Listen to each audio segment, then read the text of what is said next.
Hello guys, তোমরা কেমন আছো বলো? আমিও খুব ভালো আছি। তো ওয়েলকাম টু তুলি মিমি লাইভ স্টোরি। তো দিদির বার্থডে হয়েছিল, তো আমরা তো কেক কেটেছিলাম, লাস্ট ওইটুকুনি দেখিয়েছিলাম। তার আগে কী করেছি সেটাই একটু শেয়ার করবো। অনেকদিন পরে চলে এসেছি। তো মিমি আর আমি কেক নিয়ে বেরিয়ে গেছিলাম আর কি। তো 5 টাকার আমি 4টা কেক নিয়েছিলাম, যেহেতু দোকান বন্ধ ছিল, আমরা ভুলেই গেছিলাম আর কি। তারপর যাই হোক, এখানে মিমি আর আমি বাজি ফাটাচ্ছি। মিমি এখানে ক্যামেরা ধরে দিচ্ছিল আর কি। তারপর এদিকে মিমি বাজি ফাটাচ্ছিল, ঠিক আছে। মানে খুব মজা করছিলাম আমরা। আর কেকটা আমরা সামনে রেখে দিয়েছিলাম আর কি।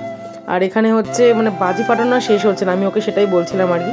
তারপর হচ্ছে একটা তারাবাজি নিয়ে এসেছিলাম, ঠিক আছে, রেড কালারের, আরও গ্রিন ছিল আর কি। তো রেডটাই নিয়েছিলাম, এটা আবার চটপটে দিয়েও ভয় পাচ্ছিল। আবার সেই কেকটাকে নিয়ে আমরা বাইরে এসে এবার দেখি আর 2 মিনিট মতন বাকি, তো গলি দিয়ে যাচ্ছিলো। তো দিদি এখানে কেক কাটা কমপ্লিট হয়ে গেছে। তারপর কেক খেতে খেতে দিদিকেই কেক খাওয়াইনি, কেন রাতের বেলা আমরা সব বেলা খাওয়া কমপ্লিট হয়ে গেছিলো ওই কারণে। তো আমি এখানে ঠাকুরের জন্য পায়েস বানাচ্ছিলাম আর কি। তো পায়েসটা দিদিকে তারপর দেওয়া হবে। আর এখানে তোজন মেবি ডান্স করছিল, আর আমি তো খুব খুশি ছিলাম যাকে ছোট্ট পার্টি হবে। তো আমি এখানে দিদির জন্য একটা ম্যাঙ্গো ফ্লেভারের কেক নিয়েছিলাম, কারণ আমার দিদি চকলেট একদম পছন্দ করে না।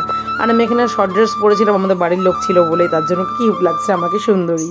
তারপর যাই হোক, এখানে হচ্ছে তোজো আর মিমি তো খুব খুশি, একটা ছোটো ভাইও ছিল। তারপর অঙ্কিতা, পেমা, নন্দিনী সবাইকে ডেকে নিয়ে এসেছি, ও শ্বশুরবাড়ি যায়নি বলে তার জন্য। তারপর হচ্ছে আমার জামাইবাবু, আমার জেঠুর ছেলেরা, মানে আমরা মিলেই কেক কাটা করেছি আর কি।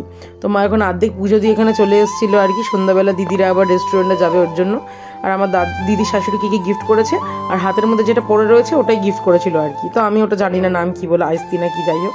তারপর এখানে কেক কেটেছে আর কি সবাই মিলে। আর কিছুক্ষণ আগে তোজ আর মিমি মারপিট হয়ে গেছিলো, ঠিক আছে। ফুল ফ্যামিলির লোক আমরা চলে এসেছি, কারণ আমাদের জায়গাটা মানে আমার ঘরের যে অবস্থা। তারপর যাই হোক, এখানে অঙ্কিতার সাথে আমি একটা হাই হ্যালো করছিলাম আর কি। আর এখানে নিজেরা মিলে চকলেট খেয়ে নিচ্ছে, মানে আমার দিদিকে কেউ খাওয়ানোর নাম নেই, ঠিক আছে। তো ও যে দিক দিয়ে চকলেট বের করছে, মিমি দিক দিয়ে চকলেট বের করছে, দুজনে মিলে এরকম খাওয়া দাওয়া করছে। আমি বলছি এটা কী হচ্ছে। আমার জামাইবাবু খুব রেগে গেছিলো তোজের ওপরে, যেরকম অসভ্যতামি করছিল আর কি। যেহেতু ছোটো বাচ্চা, তো এটা আমরা খুব মজা করেই করে নিয়েছি আর কি, ঠিক আছে। তারপর যাই হোক, সবাইকে কেক খাওয়াতে আমার দিদিকে কেউ কেক খাওয়াতেই ভুলে গেছে।